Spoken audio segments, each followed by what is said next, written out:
Un altro furto è stato sventato in una primaria azienda situata nei pressi della zona industriale Asia a Modica Pozzallo. Nella notte tra il 29 e il 30 dicembre il personale operativo di un istituto di vigilanza privata di Ragusa ha tempestivamente sventato il furto. I malviventi hanno scavalcato la recinzione e danneggiato l'ingresso dell'azienda presa di mira.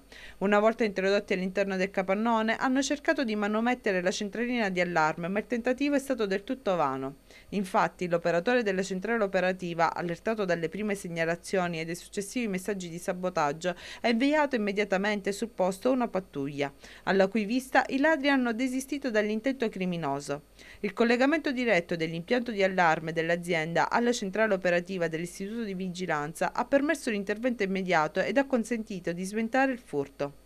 In modo contestuale, l'operatore della centrale ha trasmesso la comunicazione anche al 113 e al 112 ed ha avvertito i titolari dell'azienda.